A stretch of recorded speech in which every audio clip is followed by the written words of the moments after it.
Bom dia, alunos do nono ano, tudo bem? Espero que vocês estejam bem. Espero que vocês estejam estudando bastante. Semana que vem nós iniciamos nossa semana de provas, tá? E aí, que hoje nós vamos ter aula de história, em reposição àquela terça-feira que nós tivemos aula de geografia. E aí, hoje na aula de história, nós também vamos fazer uma aula de correção e comentários e revisão, tá? A correção é importante porque durante a correção eu faço toda uma revisão do conteúdo com vocês. Eu consigo, durante a correção, né, falar coisas que talvez não tenham ficado muito bem explicadas ainda para vocês. Então, a gente faz essa correção, que é também uma revisão do conteúdo. Nós vamos corrigir o módulo 3 hoje, tá? E aí, no final, vai ter umas questões para vocês responderem também para ajudar nessa revisão.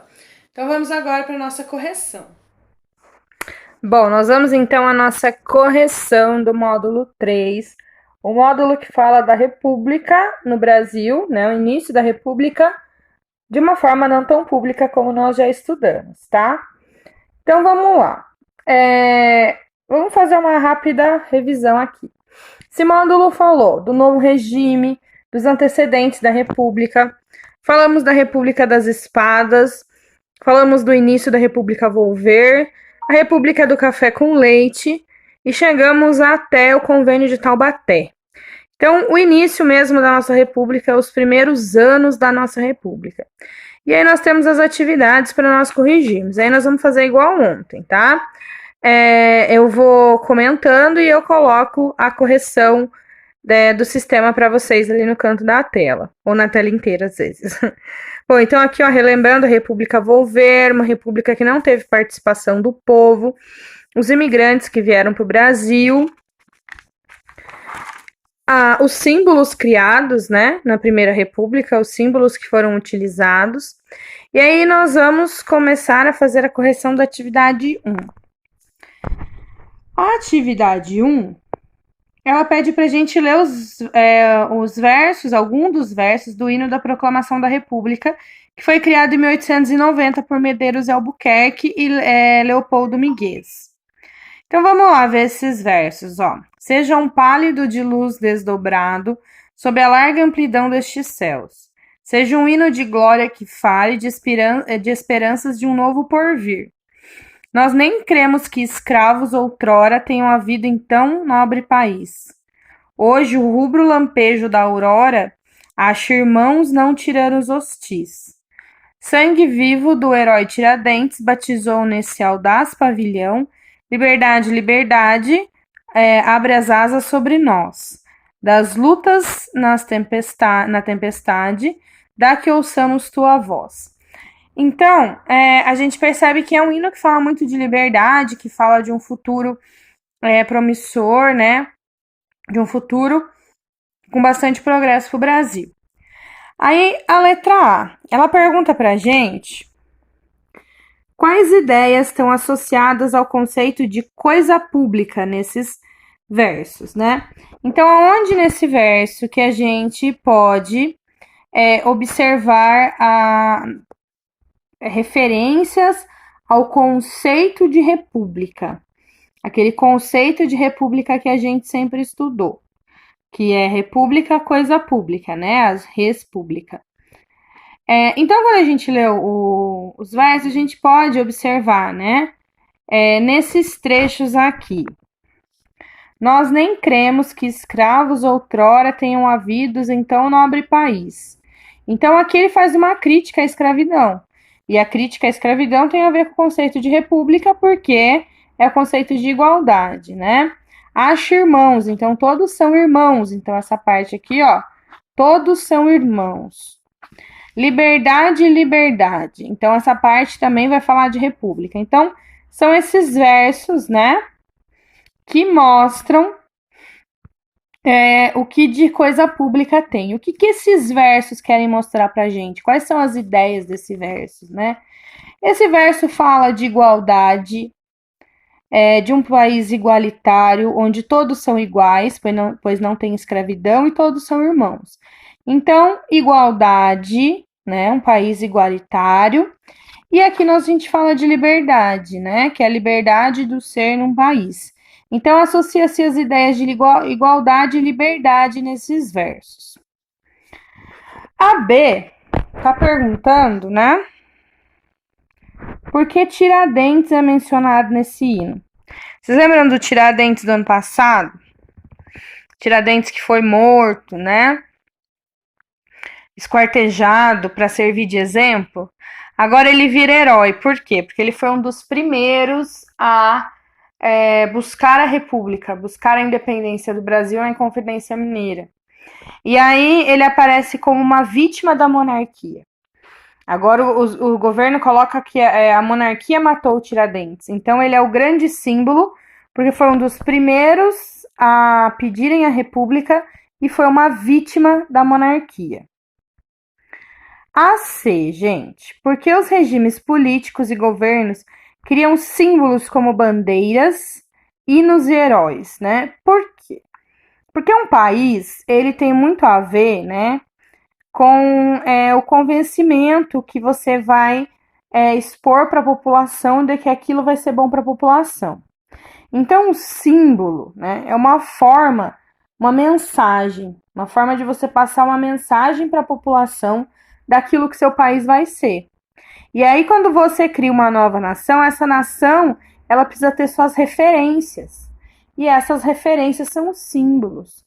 Então, os símbolos, elas são mensagens e referências do que a nação, do que o povo pode esperar dessa nova nação, certo?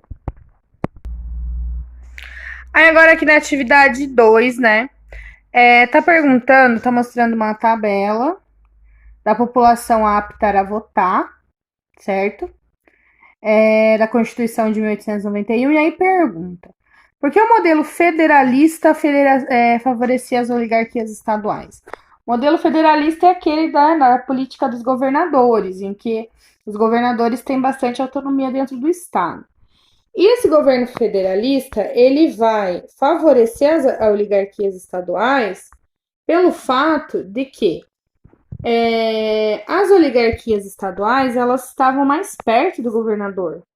Então, se o governador, se o estado, ele tem maior autonomia, fica mais fácil que as leis e que as medidas tomadas, os recursos, sejam favorecendo os desejos da oligarquia. Quanto mais próximo do político, mais fácil, né, de você direcionar essa política a seu favor. A B dizia: todos são iguais perante a lei. E aí, essa Constituição, pela tabela que a gente está vendo aí, foi colocada em prática? Todos são iguais perante a lei, né? Mas quem podia votar? Tinha uma população, né, apta a votar, aí o total da população, e aí não podia votar os analfabetos, as mulheres, os estrangeiros e os menores de 15 anos. E aí sobra, né, uma população bem menor para votar. O que acontece? Nem todo mundo podia votar. Lembra das regras para poder votar? Mulher não podia votar, pobre não podia votar, militar de baixa patente não podia votar. Então, os dados da tabela, eles mostram, né, que a Constituição ela não tinha nada de igualdade, de todos serem iguais perante a lei. Que muito pelo contrário, a Constituição continuava elitizando certas coisas como a política, onde só os mais abastados podiam votar. Bom, agora essa 3 aqui, gente. Essa 3 tem uma charge, né? Que é lá do jornal Careta, de 26 de abril de 1919, tá? E a charge, ela mostra pra gente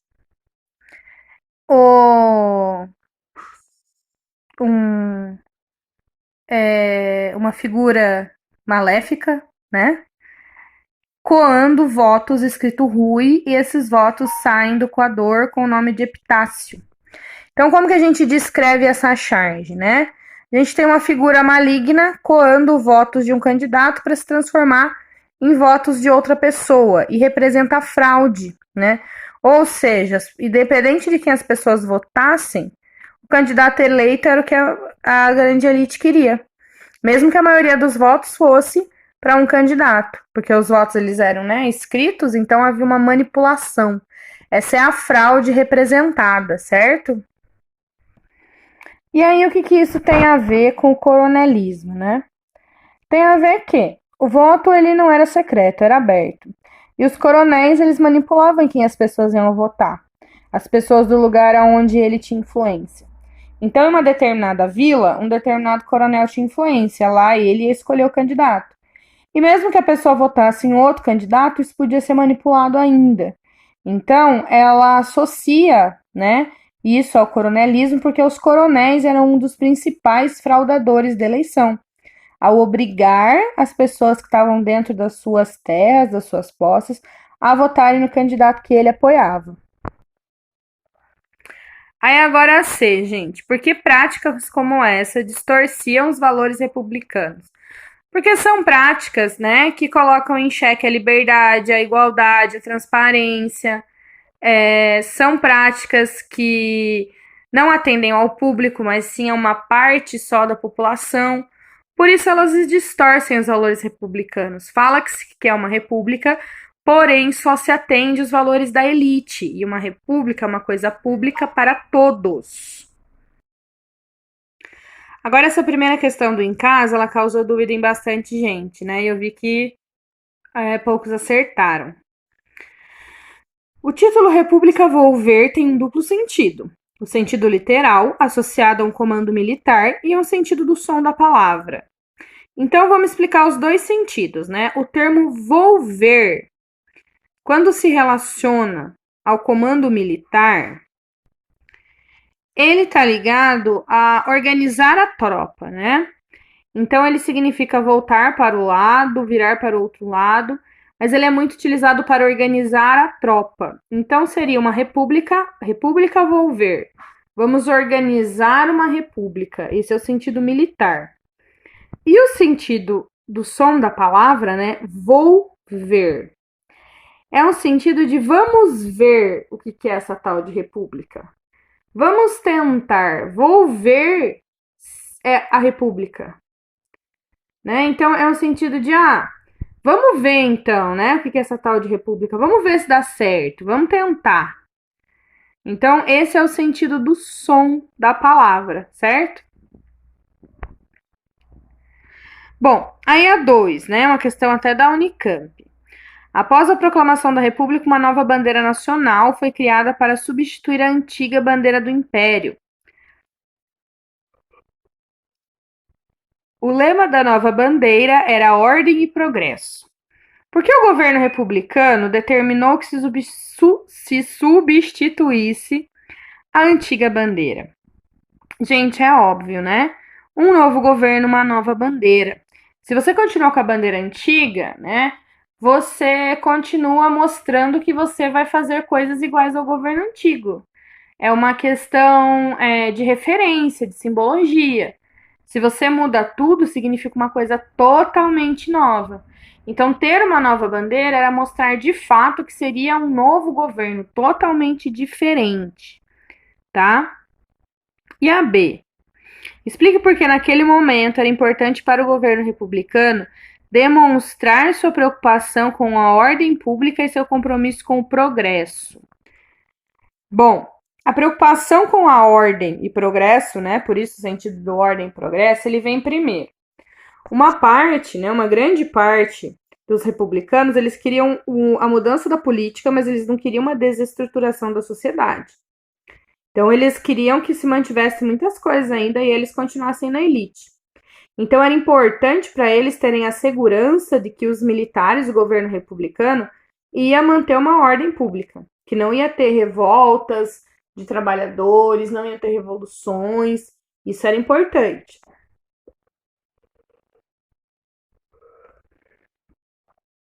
Importante para que eles se sentissem seguros com esse regime republicano. E o progresso ele vem relacionado com o fato de que o Brasil vinha passando por anos de estagnação, por anos de uma economia praticamente parada. E aí o que levava, né, esses republicanos a terem um apoio, principalmente da burguesia, era a promessa de que o Brasil ia voltar a crescer economicamente. Bom, aí nós temos uma questão que fala, né, um texto que diz: o sonho industrialista se evaporara, admissível apenas para a indústria compatível com o café. Bom, então está falando que os industriais que sonharam com a República foram esquecidos. Então, o que esse texto revela, né, em relação ao poder depois da instalação da República? O texto vai falar que a ascensão foi de São Paulo e Minas. Então, quem acabou ganhando nessa história da República foram os cafeicultores.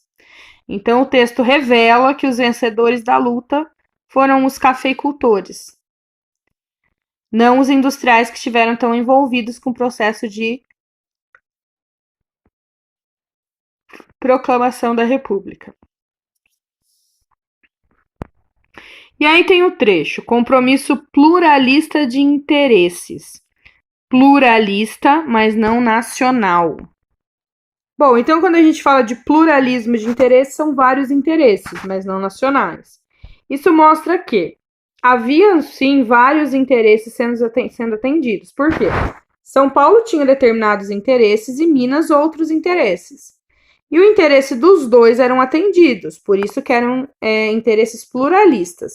Atendia-se tanto os interesses de São Paulo quanto de Minas, mas não nacional, porque não era o interesse de todo mundo que era atendido, mas sim só o dessas elites.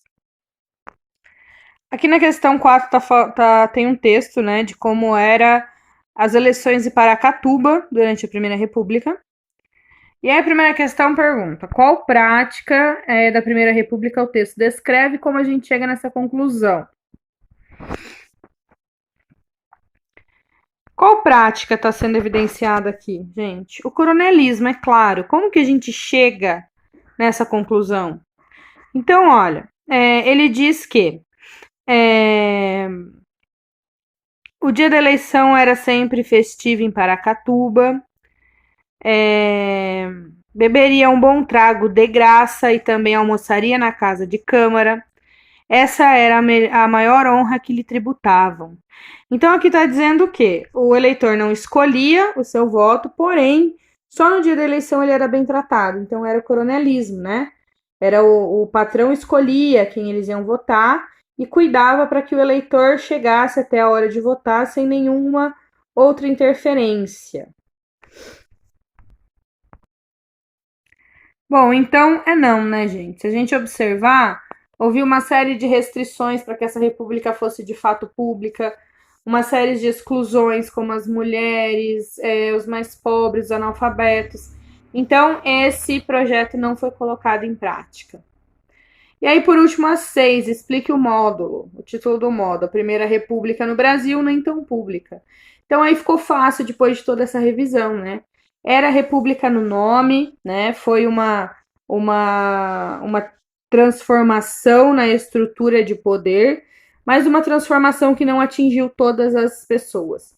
Uma transformação que atingiu só uma pequena camada, uma elite, uma pequena camada elitista, que queria tomar conta do Brasil e que via a monarquia como um atraso. Na verdade, ela não favoreceu a camada mais pobre. Na verdade, a nossa república não tinha nada a ver com o termo república mesmo, tá?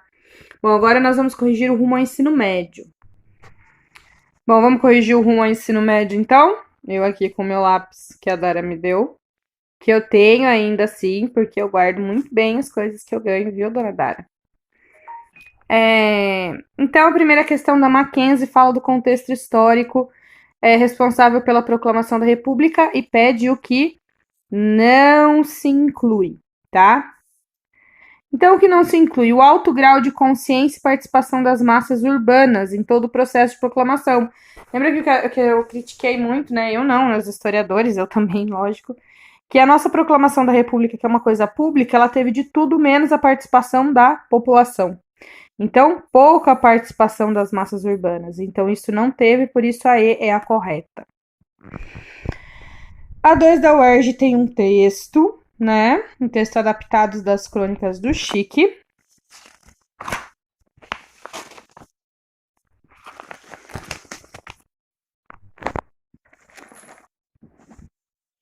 E aí, pergunta: as divergências entre as posições dos autores sobre o evento refere-se aos seguintes aspectos, né? Então, se a gente ler os dois textos, a gente vai ver que a divergência é em relação à reação da população, tá? Então, a correta é a letra B.